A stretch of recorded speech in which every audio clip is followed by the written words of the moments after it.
자, 오늘 우리는 이 에베소서 1장 1절부터 6절 상반절까지 말씀을 본문으로 우리가 누릴 복과 하나님의 선택 목적이라는 그 제목을 가지고 함께 말씀 나누도록 하겠습니다.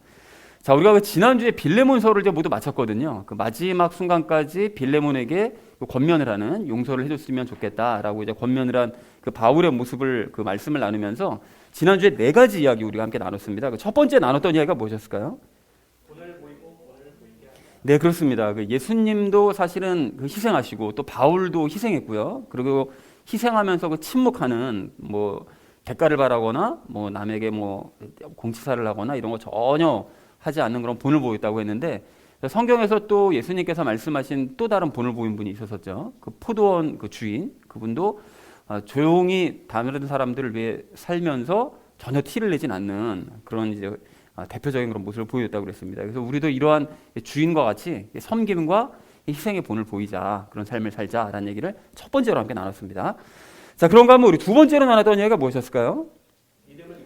네, 그렇습니다. 그 바울은 빌레몬에게 그 믿음을 입증해 보이라고 그랬습니다. 네가 그 너에게 잘못한 오네시모를 용서함으로써 너가 가지고 있는 그 믿음을 한번 증명해 보여봐라. 그런데 우리가 성경에서 또한 그런 믿음을 증명해 보인 사람이 있었는데 그 사람이 바로 수로보니 여인이라고 그랬죠. 그래서 예수님이 아니면 자기는 안 된다라는 그런 믿음을 이제 보였던 그 여인처럼 우리도 열매를 맺음으로써 우리의 믿음을 한번 증명해 보여보자라는 얘기를, 그래서 서로가 서로의 마음을 상쾌하게 한번 해보자라는 얘기를 두 번째로 나눴습니다.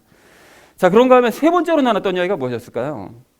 말씀을 완성하여 서로를 신뢰하자. 네, 그렇습니다. 그 바울은 그 빌레몬이 그 말씀 이상의 것들, 자기가 권면한 것 이상으로 해줄 것을 믿는다라는 얘기를 이제 했습니다. 그래서 그 말씀을 실천한 사람의 예를 우리가 또 성경에서 찾아본 게 이제 여호수아였는데, 그 여호수아는 하나님께서 주신 말씀들을 다 듣고 정말 철저하게 순종해 나가는 그런 사람이라고 그랬었죠. 그런데 구약 시대 인물이 그랬다면 신약 시대를 살고 있는 우리는 더더욱 여호수아보다 더 말씀 이상의 것들을 행해야 된다. 그런데 사실 현실적으로 그렇게 하기가 힘들죠. 그렇기 때문에 우리에게 꼭 필요한 것이 있는데, 예수님께서 말씀하셨던 마태복음 11장에서 말씀하셨던 그 온유와 겸손의 모습을 우리가 배워야 된다. 그러니까 우리는 할 수 없습니다. 예수님께서 이끄시는 대로 우리는 따라가겠습니다. 라는 그 겸손과 온유, 그 두 가지를 우리가 알고 또 실천을 해야 된다. 라는 얘기를 세 번째로 나눴죠. 자, 그런가 하면 마지막 네 번째로 나눴던 얘기가 무엇이었을까요?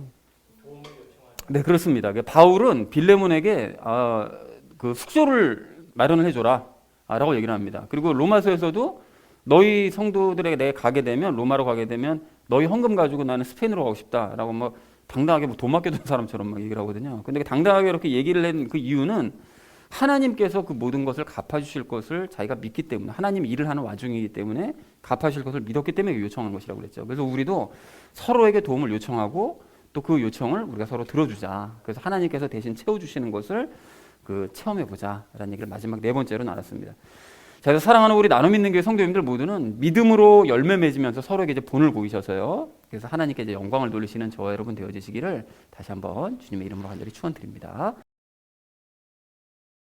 그 에베소 교회와 또 에베소서에 대해서 우리가 간략하게 그 전체적인 그 내용을 좀 살펴보고 우리 함께 에베소 오늘 본문에 대해서 살펴보도록 하겠습니다.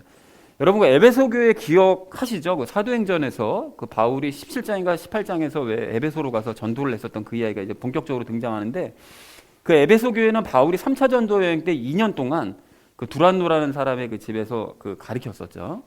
그래서 가르치고 또 기적을 행해서 그 말씀이 굉장히 크게 자라난 지역이었다라고 말씀하고 있습니다. 그리고 그래서 자연스럽게 세워졌던 교회가 그 에베소 교회였었습니다.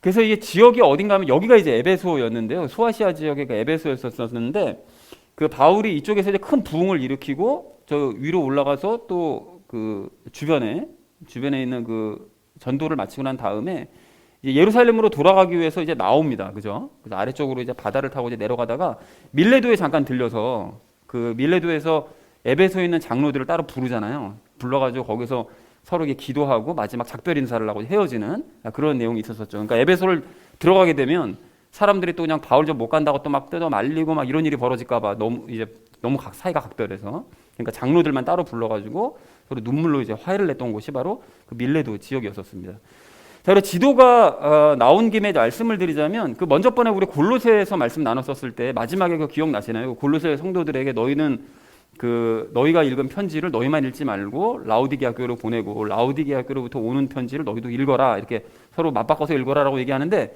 라우디게아 교회가 저쪽 멀리 있거든요. 근데 그때 당시에 라우디게아 교회에 오는 편지가 에베소서일 것이라고 말씀을 드렸었잖아요.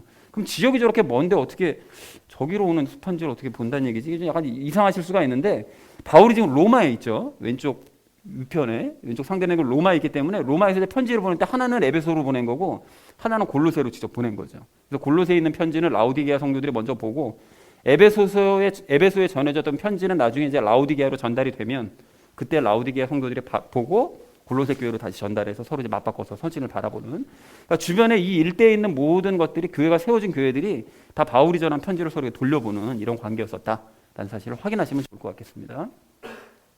자, 그리고 에베소 교회는 이렇게 은혜롭게 세워진 교회였음에도 불구하고 반면에 큰 폭동이 일어났던 곳이기도 합니다. 그죠? 그 우상을 만들었던 사람들이 바울 때문에 우리가 바꾼 게 생겼다. 그래가지고 막 폭동이 일어나가지고 바울이 이제 죽을 뻔하기도 했었던 그런 곳이 에베소였었죠. 그리고 또 아까 전에 방금 말씀드렸던 것처럼 예루살렘으로 돌아가기 전에 장로들을 따로 불러서 그 만날 만큼 특별하게 생각했던 교회가 바로 에베소 교회였다라는 사실을 확인할 수 있고요. 그래서 이제 몇 년 만에 오랜만에 이제 편지를 보낸 거죠. 바울이 로마 감옥에 그 가이사랴에 원래 2년 동안 있고 또 로마 교회에 한 2년 정도 있었기 때문에 몇 년 만에 이제 편지를 보낸 것이므로 그 에베소 성도들이 굉장히 이제 그 눈물로 그 바울의 편지를 이제 받아봤을 것이다라는 사실을 우리가 유추를 해볼 수가 있습니다. 자, 그런가 하면 이제 에베소서에 대해서도 우리가 좀 살펴볼 것이 있는데 에베소서는 그 예정론을 주장하는 사람들이 아주 좋아하는 서신서입니다. 왜냐하면 처음 초반서부터 예정에 대한 말씀, 뭐 태초부터 하나님께서 뭐 선택하신 뭐 이런 얘기가 막 나오다 보니까 이게 예정론이 틀림없다라고 이제 확정을 하는 그런 서신서가 이제 에베소서인데 사실은 이제 오늘도 우리가 살펴보겠지만 에베소서는 예정이 아니라 그리스도와의 연합을 강조한 서신입니다. 그래서 그리스도 안에라는 표현이 굉장히 자주 나와요. 뭐 사랑 안에, 그리스도 안에, 예수 안에 뭐 이런 얘기가 굉장히 자주 나오는데 예정론자들이 해석할 때 어떻게 하느냐? 요거 다 빼고 해석합니다. 그게 문제예요. 그리스도 안에가 이제 뭔 뜻인지 애매하니까 그걸 빼고 태초부터 예정하셨다. 이렇게만 그냥 해석하다 보니까 엉터리가 되는 거죠. 오늘 우리가 그걸 살펴볼 거고요. 그리고 이제 에베소서는 그 예수님과 연합한 성도들, 방금 2번에서 말씀하신 것처럼 이제 연합을 강조하셨는데 연합한 성도들이 그 교회에 대해서 강조한 서신이기도 합니다. 교회에 대해서 굉장히 많은 이야기가 나옵니다. 그래서 그 베드로의 고백 여러분 기억나시죠? 주는 그리스도시요 살아계신 하나님의 아들이십니다라는 그 고백이 우리의 구원자 되심과 오늘 나의 삶 가운데 역사하신 하나님. 그러니까 두 가지. 그러니까 영의 구원과 혼의 구원을 고백한 사실 내용이었다. 그래서 그 고백을 하는 교회가 참된 교회다라고 말씀을 드린 적이 있었는데 그 교회에 대해서 강조하는 서신서가 바로 에베소서다라는 사실을 확인하시고 말씀을 이제 하나씩 보시면 좋을 것 같습니다. 자, 그래서 오늘 전체 주제를 이렇게 정리를 했는데요. 우리를 택하신 목적을 알자라는 것을 주제로 이제 한 절 한 절 말씀씩 살펴보도록 하겠습니다. 자, 먼저 1절 말씀 우리 함께 읽도록 하겠습니다. 하나님의 뜻으로 말미암아 예수 그리스도의 사도가 된 바울은 에베소에 있는 성도들과 그리스도 예수님 안에 있는 신실한 자들에게 편지하노니라고 말씀하는데 이건 뭐 특별히 어려운 내용이 없기 때문에 바로 그냥 의미를 정리하면 하나님의 뜻에 따라 예수 그리스도의 사도가 된 바울은 에베소에 있는 성도들과 예수님 안에 있는 신실한 자들에게 편지를 보낸다라는 그 처음 인사말이다라는 사실을 정리할 수 있겠습니다. 자, 2절 말씀 우리 함께 읽도록 하겠습니다. 하나님 우리 아버지와 주 예수 그리스도로부터 은혜와 평강이 너희에게 있기를 원하노라 라고 말씀합니다. 이것도 역시 뭐 특별한 어려운 내용은 없어서 하나님 아버지와 예수 그리스도로부터 은혜와 평강이 너에게 있기를 원한다 라고 이제 인사했다라는 것이 2절의 의미가 되겠습니다. 자, 3절서부터가 좀 본격적인데요. 3절 말씀 우리 함께 읽도록 하겠습니다. 하나님 곧 우리 주 예수 그리스도의 아버지를 찬송하리로다. 그분께서 그리스도 안에서 하늘의 처소들에 있는 모든 영적인 복으로 우리에게 복을 주셨으니 라고 말씀하는데 이 3절 말씀은 좀 뒤서부터 앞으로 살펴보는 그런 시간을 갖도록 하겠습니다. 먼저 이 복을 주셨다라는 이 말씀을 이제 보면서 그리스도인들이 많은 교인들이 이러한 구절을 보면 이제 세상적인 복을 기대를 해요. 그러니까 뭐 영적인 복 이런 거 다 난 모르겠고 영적인 복이 뭘 뜻하는지 잘 모르니까 그냥 복 하니까 복이구나 이렇게 되는 거죠. 그래서 예수님 믿으면 그냥 복 받는구나, 세상적인 복 받는구나. 근데 세상적인 복을 기대하지만 여기서의 복은 세상적인 복을 말씀하시는 것이 아닙니다. 여러분 분명히 영적인 복이라고 이제 분명히 말씀하고 계시죠. 그래서 하늘의 처소들에 있는 모든 영적인 복으로 이제 복을 주셨다고 말씀을 하시는데 하나님께서 주시는 복은 하늘의 처소들에 있는 복이고 영적인 복이라는 거예요. 세상적인 이 세상을 살아가는 그 복을 말씀하시는 것이 아니고요. 자, 그리고 그 그리스도 안에서라고 분명히 또 나오죠. 제가 굉장히 자주 저 말씀이 나오는데, 무엇보다 예수님과 연합한 자들이 누릴 수 있는 복이 영적인 복, 그리스도인들이 누릴 수 있는 복입니다. 예수님과 연합하지 않은 사람들은 하나님께서 주시는 저 영적인 복을 받을 수가 없습니다. 그래서 그 영적인 복이 그럼 뭐냐, 이것에 대해서는 적용 시간에 좀 자세하게 말씀을 드리도록 하겠습니다. 자, 그리고 여러분 여기 보시면 하나님 곧 우리 주 예수 그리스도의 아버지라고, 이 표현이 당연히 맞는 말인데 약간 좀 어색한 느낌도 드는 것이, 성경에서 이렇게 좀 자세하게 예수님의 아버지는 하나님이시다 이런 표현을 이렇게 노골적으로 이렇게 표현하는 경우가 흔치는 않습니다. 근데 왜 이렇게 굳이 이 표현을 썼느냐, 하나님이 예수님의 아버지이심을 이렇게 강조한 그 이유는, 그 우리도 예수님과 연합하게 되면 성부 하나님이 우리의 아버지가 되시기 때문에 그런 얘기를 한 거예요.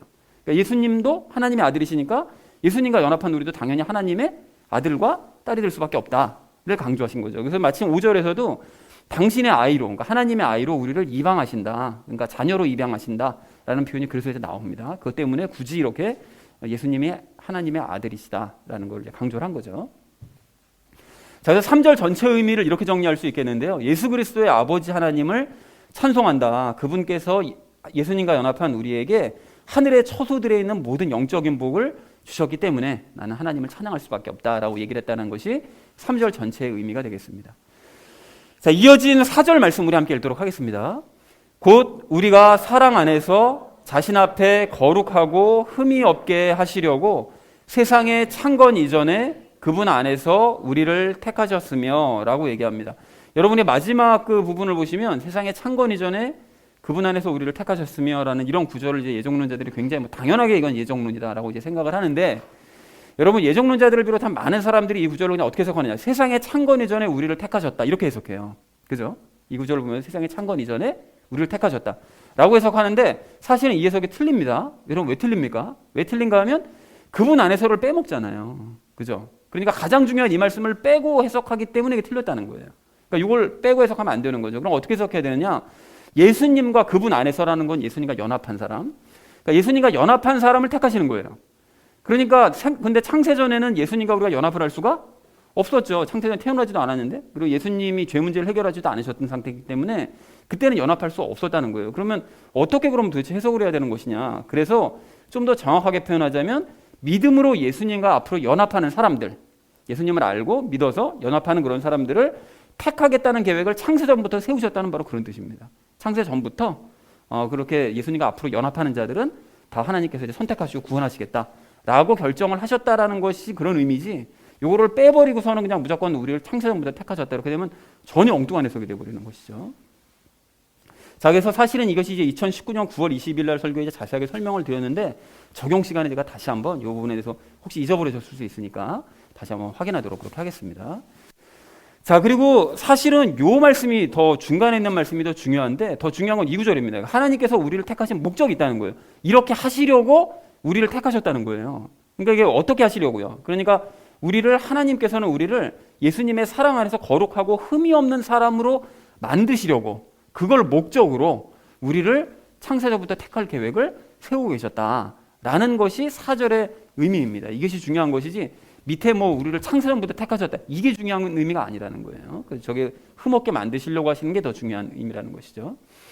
자, 그래서 4절 전체 의미를 이렇게 정리할 수 있겠는데요. 하나님께서는 우리가 예수님의 사랑 안에서 거룩하고 흠이 없는 자가 되게 하실 그런 목적으로 예수님과 연합한 우리를 택하겠다고 창세 이전부터 그걸 계획을 하고 계셨다라는 것이 4절의 의미입니다. 여러분 이해하셨죠? 어렵지 않죠? 자, 그래서 이어진 5절 말씀 우리 함께 읽도록 하겠습니다. 자신의 크게 기뻐하시는 뜻에 따라 우리를 예정하사 예수 그리스도를 통해 자신의 아이로 입양하심으로써 라고 말씀하시는데요. 여기서 자신의 크게 기뻐하시는 뜻, 그게 뭘까요? 그 뜻이, 하나님의 뜻이 무엇인가 하면 뭐였죠? 믿는 자를 앞에서 방금 말씀하신 거룩하고 흠이 없게 만들려고 하시는 바로 그 뜻, 그 뜻에 따라서 우리를 예정하셨다는 거예요. 그러면 예정하셨다는 것도 구원받을 자를 예정하셨다는 뜻이 아니고요. 그 뜻이 아니고 믿는 자를 거룩하고 흠없는 자로 만들 것을 예정을 하셨다는 뜻이에요. 그거 어떻게 이렇게 확신할 수 있어요? 라고 생각하실 수 있는데, 과거 로마서 8장 29절에서 이런 말씀하셨던 거 기억나시나요? 그분께서는 자신이 미리 아신 자들을 또한 예정을 하셔서 자신의 아들의 형상과 같은 모습이 되게 하셨다. 그러니까 그분께서는 자신이 미리 아신 자들, 연합해서 영적으로 이미 미리 알고 있는 바로 그 자들을 예정을 하셨는데 왜 예정하셨느냐? 자신의 아들의 형상과 똑같은 모습이 되게 하시려고. 그러니까 혼의 구원을 이루게 만드시려고 그들을 그렇게, 그러니까 혼의 구원을 이루도록 만드실 것을 예정하셨다는 거예요. 그러니까 예수님을 닮은 사람으로 만들 것을 예정하셨다는 것이지, 그것이 무슨 뭐 사람을 뭐 구원을 이런 의미가 아니라는 것입니다. 그러니까 로마서에서 말씀하셨던 것을 그대로 반복해서 에베소서에서 말씀하고 계신다라는 사실을 확인하면 좋을 것 같습니다. 자, 그래서 예수 그리스도를 통해라는 이 말도 우리가 빼먹으면 안 되는데 이 구절도 이제 항상 빼고 그렇게 생각을 하거든요. 그래서 예수님과의 연합을 통해서라는 얘기죠. 그러니까 예수님과의 연합을 통했다는 그 의미를 그렇게 함으로써 자신의 아이로 입양하셨다는 거죠. 하나님의 아들이신 예수님과 연합을 했기 때문에 우리는 하나님의 이제 자녀로 입양이 되는 것이고, 그렇게 입양을 하셔서 예수님처럼 거룩하고 흠없는 존재로 만드신다. 그런 계획을 세우고 계셨다라고 이제 바울이 얘기하고 있다는 사실을 우리가 분명하게 확인을 좀 했으면 좋겠습니다. 자, 그래서 5절 전체 의미를 이렇게 정리할 수 있겠는데요. 하나님께서는 당신이 기뻐하시는 뜻에 따라 우리의 거룩한 삶을 이제 예정을 그렇게 하셨고, 그것을 위해서 예수님과 연합을 통해 믿는 자들을 하나님의 자녀로 입양을 하셨다. 그렇게 예수님과 하나됨을 통해 우리를 자녀로 입양하시고, 그래서 그런 자들을 예수님처럼 거룩한 사람으로 만들 것을 예정을 하셨다라는 것이 5절의 의미다라는 것을 확인하셨으면 좋겠습니다.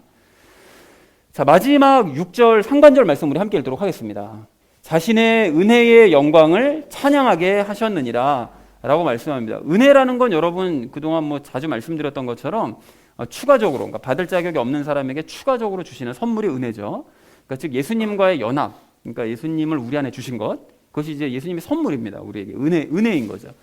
그리고 이제 은혜의 영광을 찬양하게 하셨다는, 그러니까 의미는 어떻게 해석될 수 있죠? 예수님과 연합해서 함께 살아가는 그 삶, 영광된 삶, 그 영광된 삶을 찬양하게 만들어 주신 거죠. 그러니까 우리가 예수님과 하나 돼서 예수님으로 말미암아 하루하루의 삶을 살아가고, 또 그래서 예수님을 점점 닮아가고, 이런 삶이 너무 좋아서 하나님을 찬양하게 하시기 위해서 우리를 그 모든 것들을 태초부터 계획하시고 예정을 해두셨다라는 것이 오늘 본문 말씀 전체 내용이 되겠습니다.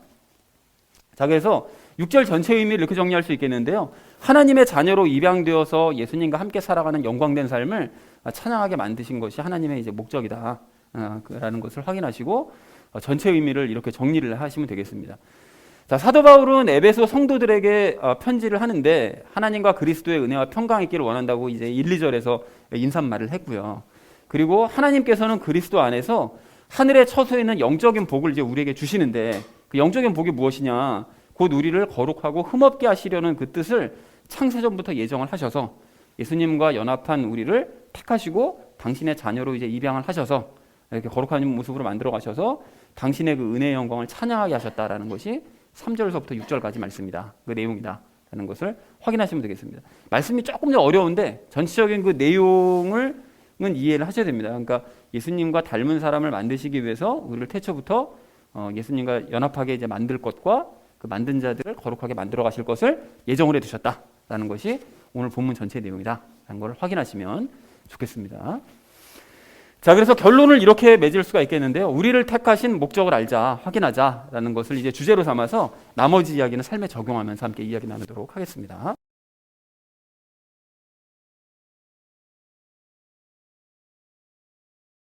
하나님께서 택하신 목적을 알아야 될 우리가 오늘 그 첫 번째로 함께 나눌 이야기는 그 그리스도인이 누릴 복이 무엇인지부터 좀 알자는 것입니다.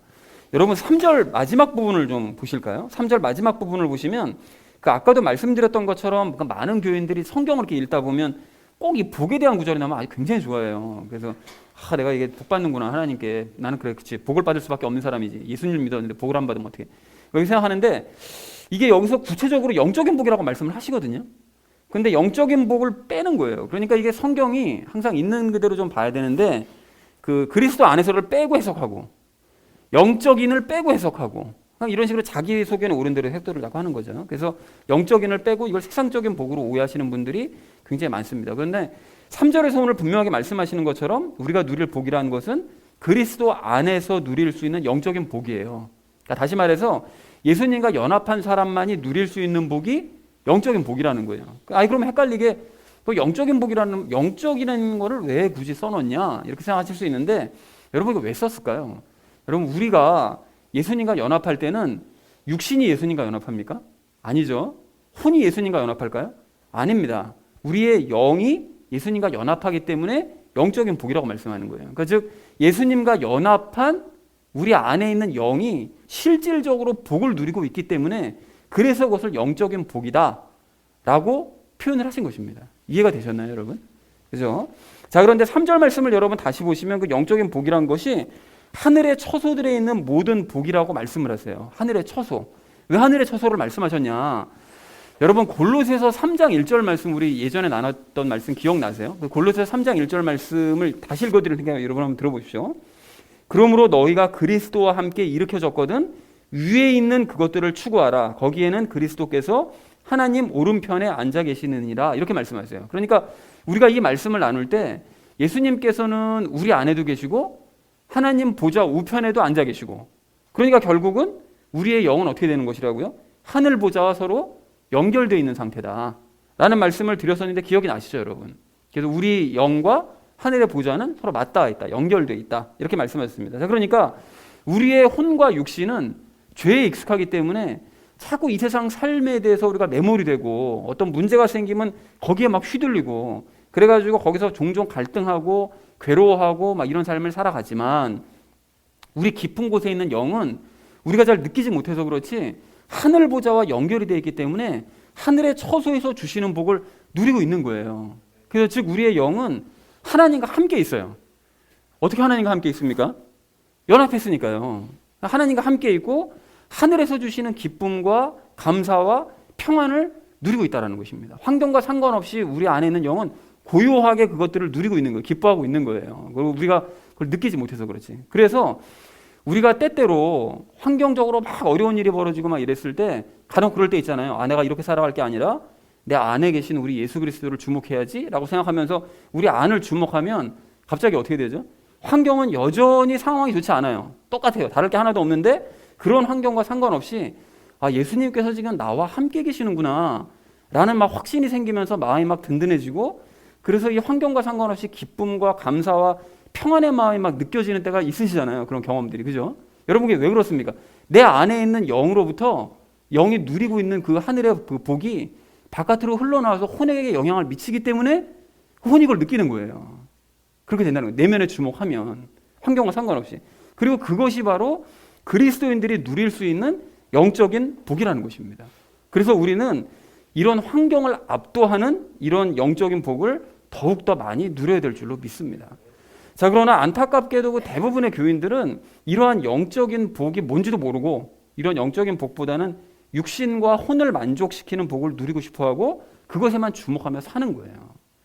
그래서 지난주에 제가 그 오지로 그 선교를 갔던 어떤 그 가신 선교사님이 간증하시는 말씀을 잠깐 들었는데 그분이 이제 선교사가 되시기 전에는 뭐 하던 사업 잘 되고 그래서 뭐 헌금 뭐 교회 막 많이 그냥 막 하고 뭐 예배 착실하게 드리고 성도들과 막 재밌게 교제하는 그렇게 이제 외적으로 안정되고 막 재밌고 막 풍요로워 보이는 뭐 그렇잖아요. 그런 거 보면 막 그런 좋아 보이잖아요. 막 그런 삶을 사는 것이 그리스도 안에서 하나님께 제가 복을 받고 또 이제 다른 사람들에게 이제 본을 보이는 이제 그런 삶이다라고 생각을 했었었는데 깨어지고 나서 자기가 그 삶을 보니까 그러한 삶이 얼마나 가증스러운 삶이고 이게 종교적인 삶이었는지를 깨닫게 되었다.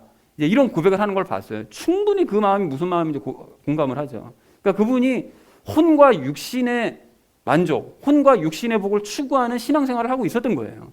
그러니까 그렇게 겉모양으로 볼 때 좋아 보이는 게 아주 좋아 보이는 거죠. 영적으로는 완전히 피폐해져 가고 있는데도. 그래서 교회만 왔다 갔다 하는 그 대다수의 그 교인들이 이런 식의 신앙생활을 합니다. 즉 사업 잘 되고 그래서 물질적으로 풍요로워지고 자식들도 잘 되고 뭐 좋은 대학 가고 뭐 좋은 회사 가고 건강하고 뭐 예배 착실하게 잘 드리고 성도들과 그냥 재밌게 그냥 막 알콩달콩 막 놀러 다니고 막 이러면서 이 땅에서의 삶이 정말 아무런 문제 없이 평탄하게 잘 흘러가는 거 이게 이제 하나님께 받는 참된 복이라고들 다들 생각한다는 거예요. 대부분들이 그런 생각하면서 살아가요. 근데 정말 미안하게도 그런 신앙생활은 근본적으로 자기 혼과 육신만을 위하는 신앙이기 때문에 그런 신앙이 거짓 신앙입니다, 여러분. 정말 좋아 보이지만 거짓 신앙이에요, 무섭게도. 그리고 사실은 그것이 복받은 신앙생활이 아니라 저주받은 신앙생활이에요. 여러분, 저주까지라고 제가 말을 할까요? 그러한 그 거짓 신앙이 참된 영적인 복이 무엇인지를 깨닫지 못하도록 눈을 가려버리도록 만들기 때문에 이런 말씀을 드리는 거예요. 그래서 선교사님도 뭐라고 그랬다고요? 가증하다고 그러잖아요. 가증하다고. 과거의 삶은 아주 가증스럽다고. 그래서 생각해보면 여러분 그 복음서에서 그 예수님 열심히 따라다니던 그 대다수 군중들이 있었잖아요. 그래서 지금 많은 뭐 큰 교회에서 뭐라고 그럽니까? 예수님도 많은 사람들이 쫓아다녔기 때문에 이렇게 사람들이 많이 모여 정상이라고 막 이렇게 얘기를 하잖아요. 근데 그 군중들이 막 쫓아다녔다고 군중들이 정상적인 신앙생활을 한 사람들이냐? 예수님께서는 뭐 가르치셨죠? 예수님과의 연합을 말씀하시고 또 성령님 세례, 하나님의 왕국, 그리고 자기 부인, 예수님을 닮아가는 삶, 예수님을 따르는 삶, 이것에 대해서 가르치시는데 군중들이 그걸 알아듣던가요? 알아듣지 못하고 뭐 추구하죠? 그냥 병이나 고치고 일 안 하고 그냥 편하게 먹고 살고 그냥 로마로부터 그냥 해방되고 장관자리 하나씩 얻고 이 땅에서 그냥 편하게 그냥 우리가 살아가는 삶, 이 육신과 혼의 복만 열심히 추구하면서 예수님 쫓아다니라는 거예요. 그러니까 예수님이 자꾸 도망다니시잖아요. 그들을 버리시고 자꾸. 그래서 그 사람들은 결국은 영적인 복이 뭔지를 깨닫지를 못했고, 그래서 예수님을 알아보지 못해서 결국 어떻게 합니까? 예수님을 십자가에 못 박아 죽여버리는 그런 아주 가증스러운 일을 행하더라는 것입니다. 그런데 이게 똑같다는 거예요. 지금도 예수님을 따르는 사람들은 정말 많아요. 교회가 얼마나 많습니까, 이게. 정말 많은데 복음서의 그 대부분의 그 군중들처럼 이 땅에서의 복, 자기 혼과 육신의 복을 위해서 예수님을 따라다니는 것이지, 예수님과 연합해서 하나님의 왕국에서 내가 거룩하고 흠없는 삶을 살아야지, 하나님이 나를 향한 그 내 인생을 향한 목적이 바로 그거니까 나는 예수님처럼 거룩하고 흠없는 삶을 살아가야지, 이러기 위해서 나 자신을 부인하고 예수님을 따르는 사람들은 거의 없습니다. 단언컨대 거의 없어요. 그런 사람은 거의 없습니다. 그래 놓고는 어떻게 합니까? 어쨌든지 난 예수님 열심히 따라다니니까, 난 교회 열심히 다니니까, 그러니까 내 신앙은 아주 좋은 신앙이야, 난 좋은 신앙생활 잘하고 있어, 이렇게 착각까지 하고 있더라는 거예요. 이 자리에 계신 우리 성도님들은 그런 거짓 신앙의 상태를 벗으셨는 줄로 그렇게 믿습니다. 자, 여러분, 그렇다면 우리가 이 영적인 복에 대해서 조금 더 깊이 좀 생각해 보실 필요가 있는데, 여러분 3절 4절 말씀을 좀 다시 보십시오. 3절 4절 말씀을 보시면 3절에서 바울은 영적인 복에 대해서 얘기를 하고 난 다음에 4절 말씀을 무슨 말로 시작하죠? 곧이라는 말로 시작해요. 그러니까 즉 영적인 복이란 곧 하면서 4절 이하에서 영적인 복에 대해 설명을 하는 거죠. 그래서 이 4절 이하의 내용을 살펴보니까 결국 무슨 얘기입니까? 하나님께서 우리를 거룩하고 흠없는 사람으로 만드시기 위해서, 그걸 목적으로 태초부터 그 일을 계획하시고, 그래서 믿는 자들을 예수님과 연합하게 하시고 그들을 하나님의 자녀로 삼으시는 일을 예정하셨다라는 것이 그 내용이에요. 맞죠? 그렇게 예정하셨습니다. 그런데 이걸 다시 좀 간단하게 정리하자면, 예수님과 연합해서 예수님을 닮아가는 삶을 살게 하는 것, 그것이 곧 우리 하나님께서 주시는 영적인 복이라는 거예요. 곧 그 얘기를 하신다는 거예요. 에이 희시, 그게 무슨 복이야 그게, 라고 생각하실 게 아닙니다. 여러분 한번 생각해 보세요. 예수님은 하나님이세요. 하나님. 여러분 그 출애굽한 이스라엘 백성들을 40년 동안 이끌고 다니셨던 분이 누구시라고요? 예수님이셨어요. 그 구름 기둥 불 기둥을 그 앞에서 그 인도해 나갈 때 그 앞에서 그걸 인도해 가는 천사, 하나님께서 지시하신 그 천사가 예수님이시라고 말씀하고 계세요. 그리고 여호수아의 군대를 이끌었었던, 여호수아가 무릎 꿇고 절했었던, 경배했었던 그 하늘의 군대 장관이 예수님이셨어요. 모든 승리를 가져다 주시는 분. 그리고 오늘 이 시간에도 온 세계를 주관하고 계시는 분, 샅샅이 모든 구석구석을 다 주관하고 계시는 바로 그분이 예수님이세요. 그런데 그 크신 분이 저 같은 거 신경 안 쓰셔도 되거든요. 너 그냥 네가 알아서 살다가 그냥 나중에 천국 오든지 말든지 네 마음대로 해, 이렇게 하셔도 그만이거든요.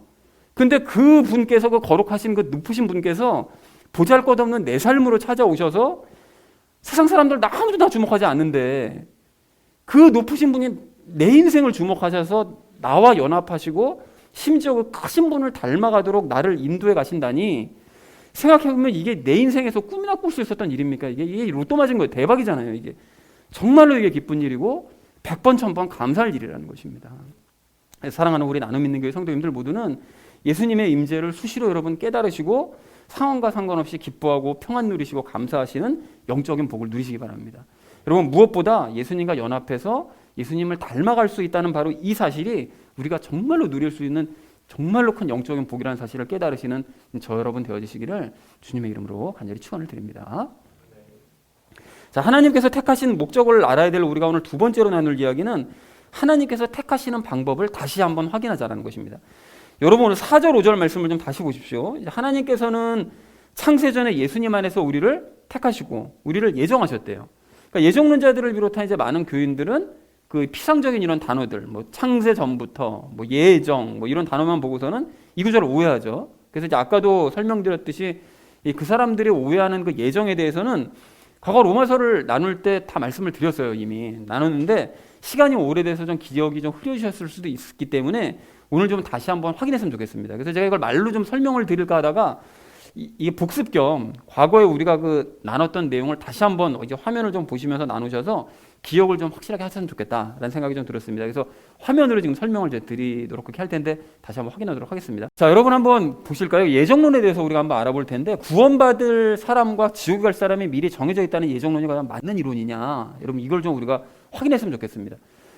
여러분 성경에서는 오직 믿어야만 구원받는다고 말씀하세요. 오직 믿어야만. 그죠? 그럼 반대로 믿지 않으면 어떻게 된다고 그러죠? 구원받지 못한다. 야곱과 에서가 하나님께 하나는 사랑받고 하나는 미움을 받았던 이유는 야곱은 인생 전체를 얍삽하게 살고 개판치는 삶을 살았지만 마지막에 결국 하나님을 믿었기 때문에 하나님께 사랑을 받은 거고 에서는 끝까지 믿음을 거부했기 때문에 결국 미움받은 거예요. 그러니까 믿는 자와 믿지 않는 자를 구분하신다는 거예요. 그래서 그것이 바로 양과 또 염소가 되는 것입니다. 그러니까 믿음이 제일 중요한 거죠. 그래서 성경 곳곳에서는 믿는 자들이 구원받는 모습을 보여주시고 또한 로마서에서 그것을 굉장히 많이 확증을 하세요. 그래서 여러분 그 예를 들자면 로마서 1장 16절에서 복음이 믿는 모든 자를 구원에 이르게 하신다. 이렇게 말씀하십니다.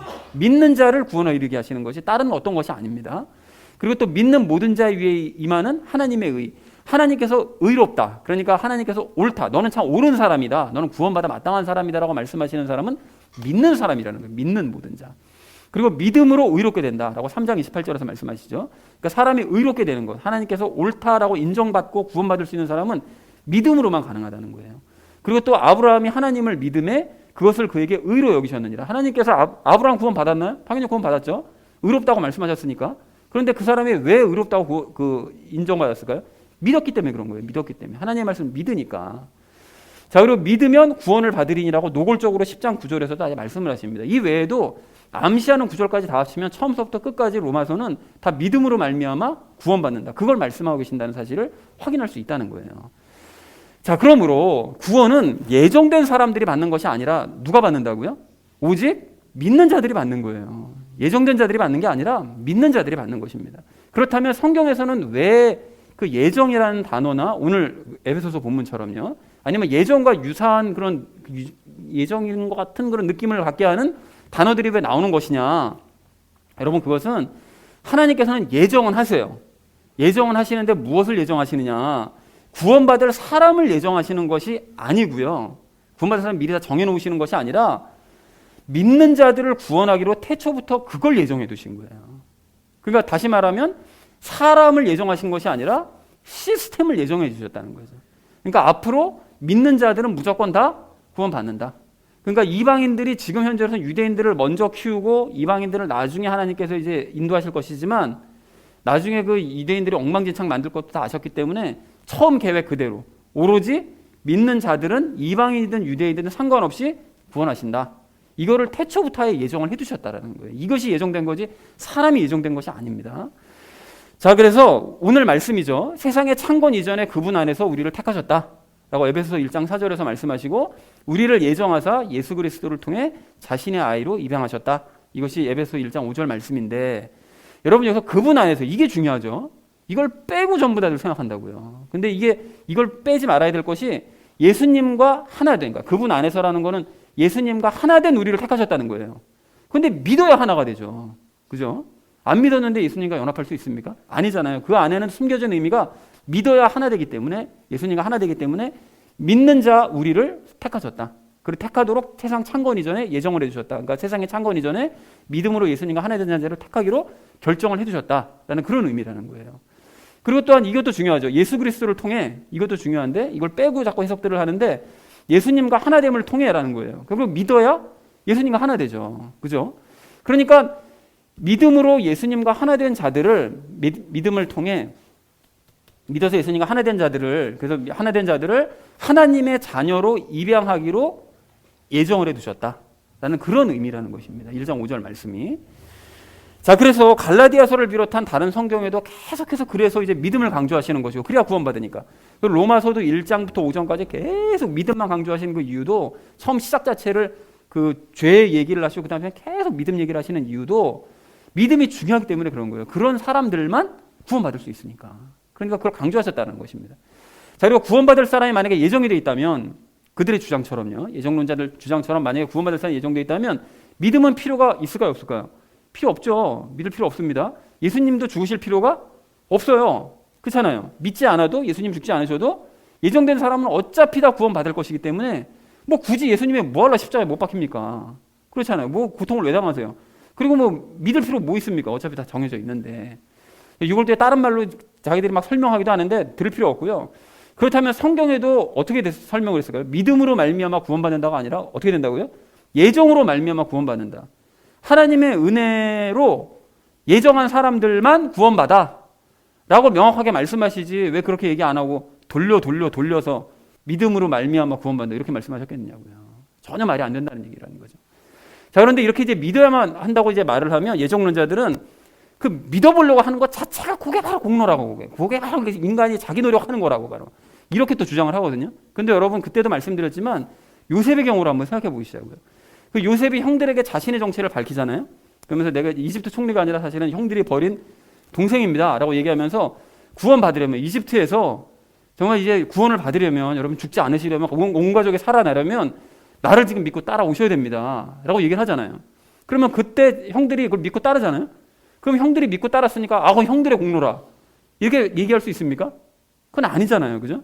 요셉이 얘기한 건 그냥 받아들였을 뿐인 거예요. 믿고 따르라고 하니까 따라야 되겠다라고 생각했다는 것이 뿐이라는 것이죠. 요셉의 말을 자연스럽게 받아들인 것일 뿐이라는 거예요. 마찬가지로 믿는 것도 역시 그러니까 공로가 아니라는 거예요. 너가 구원받고 싶으니 예수 그리스도를 믿고 따라야 돼. 우리는 그걸 그냥 받아들였을 뿐인 거예요. 그래서 뭐 내가 공로를 가지고 노력해가지고 내가 믿어야지. 전혀 아니라는 것이죠. 자, 그래서 예정론을 받아들이지 않으면 신앙의 모든 것이 다 무너질 것이라고 생각하는 사람들이 꽤 많습니다. 장로교인들을 비롯해서 예정론에 심취해 있는 사람들은 예정론을 주장한 칼빈의 그 주장을 우리가 어긋나며 그 거부해버리면 신앙이 다 무너져버려 라고 생각하는 사람이 정말 많아요. 그런데 미안한 얘기지만 그런 사람들은 이미 무너진 사람들이에요. 신앙 자체가 바르게 세워진 사람들이 아니라는 것입니다. 왜 사람 말을 듣습니까? 우리는 오직 믿음으로 말미암는 연합으로 말미암는 혼의 구원, 그것만 굳게 붙드는 우리가 되기를 원합니다. 그리고 이 사실을 알았다는 사실에 감사하는 우리가 되기를 소망을 합니다. 여러분 정리하고 나니까 어떻게 되시나요? 좀 확실하게 좀 이해가 좀 되셨나요? 이해가 되시죠? 자, 그렇다면 질문이 생기잖아요. 아니 도대체 목사님 왜 이렇게 예정론에서 반박을 합니까? 라고 질문하실 수가 있는데 여러분 여긴 분명한 이유가 있습니다. 여러분 제가 여러분 생각해 보세요. 구원이 예정되어 있다고 정해져 있다고 믿었다가 망한 사람들이 성경에 기록되어 있기 때문에 그래요. 그게 누굽니까? 유대인들이잖아요. 그죠? 그게 왜 그러냐? 유대인들은 자신들이 아브라함의 후손이기 때문에 날 때부터 구원이 정해져 있다고 믿은 사람들이었어요. 우린 구원 받는다. 그리고 그 사람들은 선택된 그 백성이라는 선민의식을 가지고서 특별한 잘못만 저지르지 않으면 우리는 구원받는다 라고 믿었거든요. 그리고 하나님의 백성으로서 거룩한 삶을 살아야 되니까 그러니까 장로들의 유전을 막 연구하면서 그것을 실천하는 데 온 힘을 기울였어요. 그러니까 구원은 정해져 있잖아요. 그죠? 아브라함의 후손이니까. 그리고 장로들의 유전 가지고 거룩한 삶을 살고 있다고 좀 착각이지만 생각은 하고 있잖아요. 그러니까 예수님을 믿어야 될 이유가 있습니까? 없습니까? 없는 거예요. 예수님은 죄 문제를 해결하기 위해서 오셨다고 자꾸 얘기를 하시는데 야 우리는 죄인 아니야. 우리 이미 다 구원 받았어. 우리는 거룩한 삶을 살고 있어. 그러니까 너는 필요 없어. 이렇게 되다가 어떻게 되는 거죠? 망해버리잖아요. 예수님을 거부하니까 결국. 근데 여러분 이게 유대인들만의 이야기냐고요. 이게 생각해보면 예정론자들도 똑같다는 거예요. 이게 유대인들보다 더 심한 면이 있습니다. 그러니까 유대인들은 날 때부터 구원이 정해져 있다고 생각하는데 예정론자들은 아예 태초부터 구원이 정해져 있대요. 그런데 그 선택된 백성이라는 그 선민의식을 그 사람들도 가지고 스스로의 구원에 대해서 심각하게 의심 안 합니다. 의심 안 하고 그냥 자기가 구원받았다고 그냥 믿어요. 이게 얼마나 황당한 얘기입니까? 이게 뭘 근거로요? 하나님께서 예정하셨다는 걸 몰라요, 본인이. 모르는데 자기는 구원받았대요. 아니, 이런 황당한 얘기가 어디 있습니까, 이게. 그래 놓고 자기는 그걸 느낌으로 안 돼요. 그 몇 가지 증거들이 있대요. 그걸 어떻게 알아? 하나님만 하신다면서. 그 자체가 벌써 말이 안 되잖아요. 그리고는 하나님의 백성으로서 거룩한 삶을 살아야 된다고 그러면서 그 예정론을 주장한 바로 그 사람의 책을 연구하면서 그 칼빈의 책을 막 연구하면서 그 장로들의 유전 연구하는 거랑 똑같잖아요. 그걸 연구하면서 자기 노력으로 거룩한 삶을 이루어보려고 하는데 온 힘을 기울여요. 노력으로. 로마서 9장 32절에서 말씀하시잖아요. 믿음으로 되는 건데 그걸 노력으로 하다가 그들이 망하는 길로 갔다고 분명히 말씀하시는데, 그러니까 이 사람들도 역시 구원은 정해져 있고 거룩한 삶을 살려고 자기가 노력들도 하기 때문에 믿음은 필요가 없는 거예요, 이 사람들에게 별로. 그래서 인간은 또 실제로 그렇게 주장하잖아요. 자기 의지로 믿음 가질 수 없다. 하나님께서 주셔야만 가질 수 있을 뿐이다. 이렇게 주장하잖아요. 그러니까 믿음은 늘 보조적인 거예요. 그러니까 중요한 거는 하나님의 전적인 은혜에 따른 선택과 예정이 더 중요하다. 이렇게 가르친단 말이에요. 믿음은 보조예요. 예정이 더 중요한 거지, 그 사람들에게. 그러니까 이유는 좀 다르다 할지라도 결국 어쨌든 유대인들처럼 예수님을 굳이 믿어야 될 이유가 못 찾는 거예요, 이 사람들은. 그러니까 어떻습니까? 이게 표현 방법만 다르고 명칭만 다를 뿐 결국 유대교와 다를 바가 없는 거잖아요. 그래서 그들 역시 유대인들과 똑같이 멸망의 길로 갈 수밖에 없기 때문에 예정론에 대해서 이렇게 반박을 하는 것입니다. 그리고 반박하는 또 다른 이유도 있는데요, 여러분. 자기 자신과 다른 사람의 구원 때문에 그래요. 여러분, 하나님께서 유대인들을 먼저 세우신 이유가 뭐라고 그랬죠?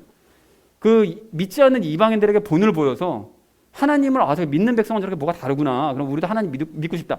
이것을 위해서 잘 따라오게 하기 위해서 그들을 먼저 세우신 건데 유대인들이 어떻게 했습니까? 먼저 세워졌기 때문에 본을 보인 것이 아니라 그 도리어 구원은 자기들만의 것이라고 의수되면서 이방인들을 도리어 비웃고 우습게 생각하더라는 거예요. 그런데 예정론을 따르는 사람들도 마찬가지예요. 어차피 구원은 정해져 있기 때문에 자기들이 불신자들 앞에 본을 보일 이유가 전혀 없다는 거예요. 그러니까 내가 아무리 본을 보이는 삶을 산다 할지라도 쟤네들은 어차피 지옥 가도록 예정되어 있기 때문에 그들에게 본을 보일 필요 없다는 거죠. 도리어 그 사람들을 우습게 생각합니다. 그러니까 삶으로 전도를 할 리가 있습니까? 없죠. 그럴 의미가 없으니까, 해봤자 의미가 없으니까. 그런데 하나님께서 여러분 분명하게 말씀하시기를 성경에서 너희는 본을 보이는 삶을 살아야 돼. 이걸 강조하세요. 여러분, 우리가 예전에 나왔던 골로새서 1장 27절 말씀 기억하시죠? 우리 교회의 마치 우리 교회의 그 근본을 뭐라고 얘기해야 되나요? 그 기본 토대를 이루는 말씀이라고 할 수 있는 그 말씀인데, 하나님께서는 이방인들 가운데서 이 신비의 영광의 풍성함이 무엇인지 자신의 성도들에게 알리려 하시는데, 이 신비는 너희 안에 계신 그리스도 곧 영광의 소망이시니라. 여러분, 이게 무슨 뜻이라고 그랬죠? 하나님께서는 우리에게 태초부터 감추어졌던 예수님과의 연합의 신비를 우리에게 알려주실 뿐만이 아니라 예수님과 연합해서 살아가는 그 삶의 풍성한 그 모습을 이방인들에게 보여주시길 원한대요. 왜 그러신다고 그랬죠? 그러한 삶을 이방인들, 불신자들에게 보여주고 본을 보여서 그들도 역시 예수님 믿는 삶이 저렇게 좋은 삶이구나. 저렇게 아무런 주변 상황과 상관없이 평온을 누리는 그런 삶을 살 수 있구나. 그러니까 예수님과 연합한 삶을 나도 살고 싶다. 이거를 갈망하게 하시려고 그런 삶을 살게, 본을 보이게 하시는 삶을 살게 하신다고 강조하고 있더라는 거예요. 그러니까 이러한 하나님의 뜻을 잘 알고 있는 그리스도인은 자기 주변의 사람들이 진리의 길로 돌아서지 않으면 내가 본을 못 보여서 그런가? 이것 때문에 그리스도 안에서 근심하는 거예요. 근심하게 돼요. 그래서 열매 맺는 삶, 본을 보이는 삶을 살게 해달라고 기도하는 거죠. 그러니까 내 혼의 구원을 위해서 막 기도하는 거예요. 그리고 주변의 불신자들을 그러니까 우습게 여기지 않을 뿐만이 아니라 그들을 구원하는 일에 열심을 가지고 관심을 가지며 살아간다는 것입니다. 이게 옳은 삶이라는 거예요. 그래서 사랑하는 우리 나눔 있는 교회 성도님들 모두는 왜 예정론이 잘못된 것인지 여러분 다시 한번 확인하시고요. 하나님께서 어떤 자들을 도대체 구원하시고 어떤 그들을 어떻게 인도하기 원하시는지를 확인하시기 바랍니다. 여러분, 그렇게 해서 유대인들이 갔던 그 멸망의 길을 피하시고 주변 사람들에게 본을 보이는 삶을 사는 저와 여러분 되어지시기를 주님의 이름으로 간절히 축원을 드립니다. 자, 하나님께서 택하신 목적을 알아야 될 우리가 오늘 마지막 세 번째로 나눌 이야기는 하나님의 선택 목적을 알자라는 것입니다. 여러분, 4절 말씀을 좀 다시 한번 보십시오. 4절 말씀 보시면 아까도 설명드렸듯이 하나님께서 우리를 택하신 목적은 너무나 분명해요. 뭐죠? 우리를 거룩하고 흠이 없게 살게 하신다. 이게 그래서 우리를 택하신 거예요. 그러니까 이걸 우리가 아는 말로 다시 표현하면 어떻게 되느냐? 예수님 닮는 삶, 열매 맺는 삶, 혼의 구원을 이루는 삶, 그 삶을 살게 하시기 위해서, 그리고 그런 삶을 우리 주변에 있는 불신자들에게 보여주시기 위해서 우리를 택하신 거예요. 그래서 아닌 게 아니라 하나님께서는 열매를 정말로 중요하게 생각하세요. 연초에 우리가 살펴봤던 것처럼 신약 성경 곳곳에서 열매에 대해서 강조를 하시잖아요. 그리고 복음서에서도 구원과 열매를 자꾸 연결시켜가면서 계속해서 열매 맺어야 된다고 강조를 하곤 하시는데, 그 대표적인 구절이 여러분 마태복음 21장에서 왜 무화과 나무 마르게 하신 사건 기억나시죠? 여러분 그 사건이 예수님께서 십자가에 못 박히시기 위해서 예루살렘 올라가셨을 때 성전 한번 뒤집어 엎으시잖아요. 그리고 나오셨다가 다음날 아침에 일어나서 예루살렘 다시 들어가시기 전에 배고프셔가지고 무화과 나무를 여셨는데 잎사귀만 무성하고 열매 하나도 없는 그런 나무 보셔가지고 저주하신 거 아닙니까? 그래서 나무가 전부 다 말라 죽어버리잖아요. 자, 그랬는데 그 무화과 나무가 상징하는 바가 있다고 그랬죠. 뭡니까? 3년이 지나도 똑같이 성전에서 장사하고 있는 바로 이 유대인들, 아무 열매 없는 이 유대인들, 그리고 예루살렘에 올라가시니까 계속해서 예수님 자질 문제 가지고 시비 걸면서 시비 걸었던 그 제사장들, 바리새인들, 사두개인들, 서기관들, 참 그 전부 다 열매 없는 것들, 예수님께서 그렇게 가르치시는 것을 들어놓고 또 예수님에게 지켜보고 기적 일으키는 것도 보고 모든 것을 봐놓고도 아무런 열매를 맺지 못하는 바로 그들이 그 열매 없는 무화과 나무라고 말씀을 드렸습니다. 자, 그리고 그렇게 열매 맺지 못하는 무화과 나무가 최종적으로 어떻게 되느냐? 여러분 누가복음 13장 6절서부터 9절 얼마 전에도 인용을 했었잖아요. 이렇게 말씀하세요. 그분께서 또한 이 비유를 말씀하시되 어떤 사람이 자기 포도원에 무화과 나무 한 그루를 심게 하고 와서 그것에 열매를 보였으나 하나도 찾지 못하니라. 이에 그가 자기의 포도원지기에게 이르되 보라, 내가 이 3년 동안 와서 이 무화과 나무에서 열매를 구하되 3년이죠. 3년. 예수님께서 활동하신 거 3년. 열매를 구하되 하나도 찾지 못하였으니 이걸 베버리라. 어찌하여 그것이 땅을 버리게 하겠느냐 하매 그가 대답하여 그에게 이르되 주인이여, 내가 그것의 주위를 파고 그것에 거름을 줄 때까지 금년에도 그것을 그대로 두소서. 만일 그것이 열매를 맺으면 좋으려니와 그렇지 않으면 그 뒤에 그것을 베어버리소서 하였느니라 하시니라. 그러니까 예수님께서는 계속 기회 주신다는 거예요. 기회 주시지만 끝까지 열매 맺지 못하면 어떻게 한다고요? 그냥 베어지도록 내버려 두신다는 거죠. 이렇게 열매 맺지 못하면 그 결과는 끔찍할 수밖에 없는데, 반대로 열매를 맺으면 그것이 하나님께서 가장 크게 기뻐하시는 일이라고요. 그래서 오늘 5절에서 그걸 말씀하시잖아요. 우리를 거룩하고 흠없게 만드시려는 그 뜻을 크게 기뻐하시고 그것 때문에 우리를 예수님과 연합시키신다. 이렇게 말씀하시잖아요. 그러니까 그렇다면 하나님의 기뻐하시는 뜻에 따라서 열매를 맺어가는 올 한 해 되시기를 정말 간절한 마음으로 소망을 합니다. 여러분 그런가 하면 하나님께서 우리를 택하시는 그 또 다른 목적도 있는데, 여러분 여기 마지막인데 여러분 6절 앞부분 말씀을 좀 보십시오. 하나님은 당신의 은혜의 영광, 즉 우리에게 선물로 주신 예수님과 함께 살아가는 그 영광된 삶을 우리가 찬양하게 하시기 위해서 우리를 택하신대요. 물론 예수님과 함께 살아가는 이런 삶이라는 것이 뭐 영광된 삶이라고 그래가지고 환경적으로 뭐 좋은 일만 일어나느냐, 절대 아닙니다. 도리어 안 좋은 일이 더 많이 일어날 수 있어요. 소소한 일이긴 하지만 그 지난주에 저희 어머니가 욕실에서 넘어지셔가지고 척추가 다치셔가지고 병원에 입원하셨어요. 설날을 앞두고. 그러니까 그것 때문에 너무 마음이 아프고, 또 그리고 지난주에 또 저 역시 발이 찢어져가지고 상처가 좀 깊어가지고 처음에 그냥 겉에만 찢어지는 줄 알았더니만 속이 좀 깊더라고요. 그래가지고 병원에 가서 살을 꼬매는 그런 일들도 있었는데요. 근데 이런 일들이 항상 말씀드리듯이 어쩌다가 한 번씩 일어나면 아무 문제 없어요. 그냥 그러려니 하고 넘어갈 수 있는데 꼭 이런 일들이 연달아 일어나기 때문에 골치가 아픕니다. 그리고 무엇보다 저희 어머니가 믿음이 좀 이제 생기시나 보다라고 이제 생각을 하고 있었었는데, 이번 일을 경험하시면서 이제 운세가 사나워서 그렇다고 이런 말을 하는 것을 듣는다든지, 아니면 발 다치는 것 때문에 성경 공부를 하지 못하는 이런 일들 때문에 제 마음의 평안이 사라지고 이제 기쁨이 사라지는 이런 일을 겪는 거예요. 이게 더 문제인 거예요. 이게 이런 일들이.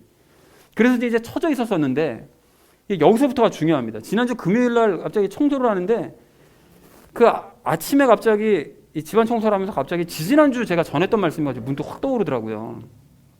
우리가 죄에 익숙해가지고 자꾸 눈에 보는 현상에만 이게 주목하고 자꾸 그걸 판단하려고 그러는데, 그렇게 할 게 아니라 그 너머에서 반전을 일으키실 예수님을 기대해야 된다.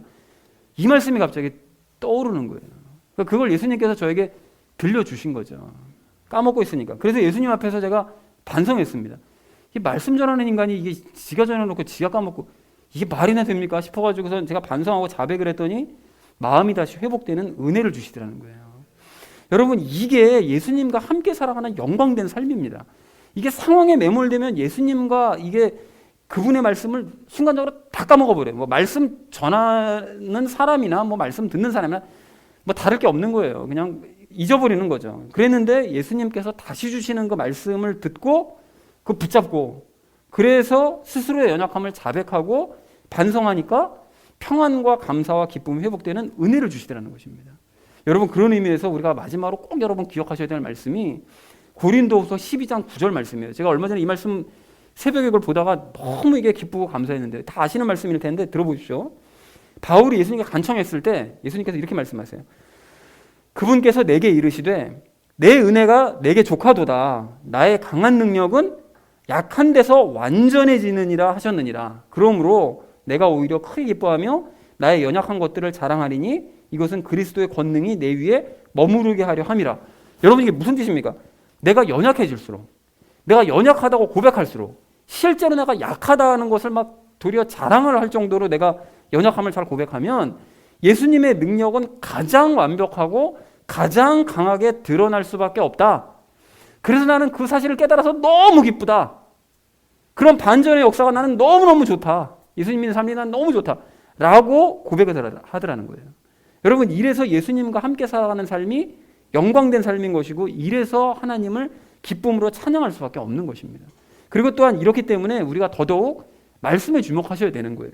여러분 예수님의 말씀이시기 때문에 우리가 평소 말씀에 주목하며 살면 그 말씀에 그리고 묻혀서 우리가 살아가면 우리 안에 계신 예수님을 더욱 생생하게 느낄 수 있고 그분의 음성을 들을 수 있다는 거예요. 아까 전에 말씀드렸잖아요. 초반에 우리 안에 있는 영은 평안을 누리고 있는데 너무 깊은 곳에서 우리가 느끼지를 못해요. 우리 혼이. 근데 성경 말씀을 가까이 하고 그 말씀에 집중을 하면 그 말씀을 매개체로 우리 영 안에 있는 것들이 혼으로 흘러나온다니까요. 그래서 우리가 그 하나님의 임재를 느끼게 된다는 거예요.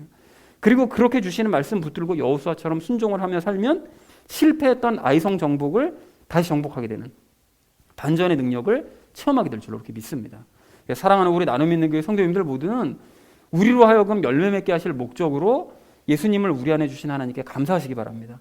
또한 하나님 예수님과 함께 살아가는 그 영광된 삶, 그 기쁨의 삶, 그 반전의 삶을 우리에게 주시는 하나님을 소리 높여서 찬양하시는 저와 여러분 되어주시기를 주님의 이름으로 간절히 축원을 드립니다.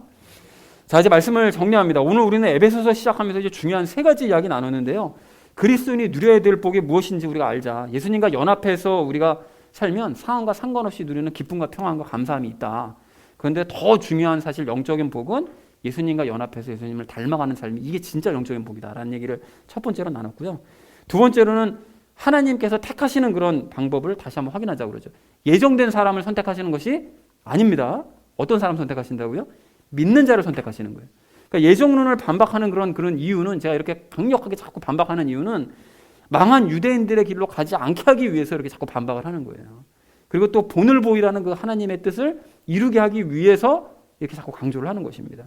그리고 마지막 세 번째는 하나님의 선택 목적을 우리가 알자고 그랬죠.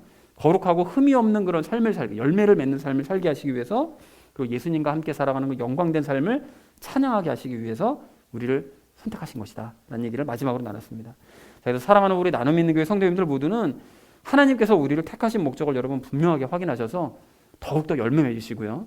예수님과 함께 살아가시면서 하나님을 찬양하시는 복된 삶을 살아가시기를 주님의 이름으로 간절히 축원을 드립니다. 우리 함께 기도하겠습니다.